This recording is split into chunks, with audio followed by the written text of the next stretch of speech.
Welcome to Ratna's recipes. నేను ఈరోజు మంచి పన్నీర్ స్నాక్స్ చేసి చూపిస్తున్నాను. చూడండి, ఈ విధంగా ట్రై చేయండి. చాలా ఈజీగా చేసుకునే రెసిపీ. ఒక పన్నీర్ని ఒక హాఫ్ అన్ అవర్ మనం మసాలాలతోటి రెడీ చేసి పెట్టుకున్నామంటే పిల్లలు స్కూల్ నుంచి రాగానే ఇలా ఈజీగా చేసి ఇచ్చేయచ్చు స్నాక్స్ లాగా.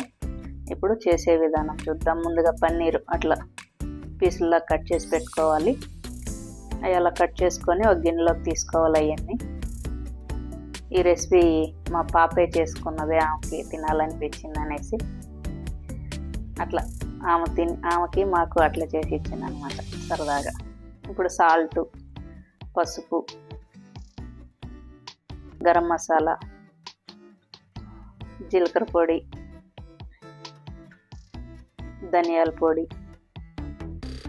పొడి కొంచెం ఎక్కువ వేసుకొని, జీలకర్ర పొడి, గరం మసాలా కొంచెం తక్కువ వేసుకొని సరిపోతుంది.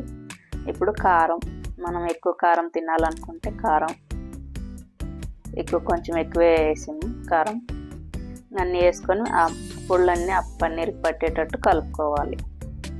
మసాలా, కారం, ఉప్పు, పసుపు అన్నీ అవి అట్లా పట్టాక అట్లా అనుకున్నాక ఇప్పుడు నిమ్మకాయ రసం పిండుకోవాలి. నిమ్మకాయ రసం పిండుకొని మళ్ళీ ఒకసారి బాగా కలుపుకోవాలి. ఆ రసం అంతా పీసులకు పట్టేటట్టు. అన్నీ ఇంట్లో ఉండే వాటితోటే ఈజీగా చేసుకోవచ్చండి ఈ రెసిపీ. ఇప్పుడు ఆయిల్ వేసుకొని మళ్ళీ మసాలా అంతా బాగా పట్టేటట్టు ఆయిల్ తోటి కలుపుకోవాలి.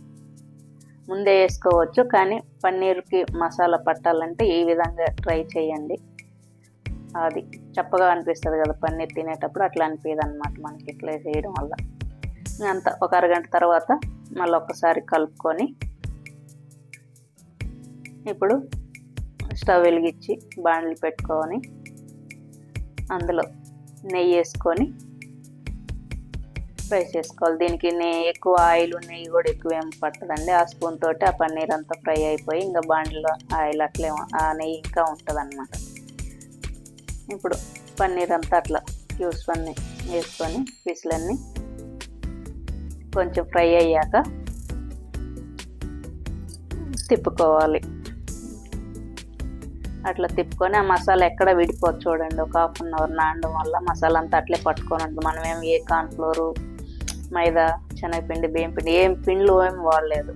మనం కలిపే విధానం బట్టి ఆ మసాలా అంతా పన్నీర్కే పట్టుకొని ఉంటుంది అనమాట. అంత పన్నీర్ అంతా ఈక్వల్గా ఫ్రై అయ్యేటట్టు అట్లా రౌండ్గా తిప్పుకొని మసాలా అంతా చూశారు కదా, అట్లా కలిపినా కానీ మసాలా పన్నీర్కి వెళ్ళలేదు. ఇంకంతా అట్లా పెట్టుకొని ఇప్పుడు ప్లేట్లోకి తీసుకోవాలి. ఈ పన్నీర్ని ప్లేట్లోకి తీసుకొని మిగతా పన్నీర్ కూడా ఉంటుంది కదా, ఆ పన్నీర్ కూడా సేమ్ ప్రాసెస్లో ఫ్రై చేసుకోవాలి. సేమ్ అదే విధంగా చేసుకొని సర్వింగ్ బౌల్లో మయోనీసు, టమాటా కెచప్ తోటి సర్వ్ చేసుకుంటే ఇంక పుదీనా చట్నీ అవి కూడా చేసుకోవచ్చు, కానీ త్వరగా చేసుకొని తినాలనేసి ఆమె ఈ విధంగా ట్రై చేసి చూపించింది. ఈ విధంగా మీరు కూడా పిల్లలు ఇంటికి రాగానే చేసి ఎలా వచ్చిందో కామెంట్లో చెప్పండి. లైక్ చేయండి, షేర్ చేయండి, సబ్స్క్రైబ్ చేసుకోండి. Thank you. రేపు మరో మంచి వీడియోతో మీ ముందుంటా. బాయ్.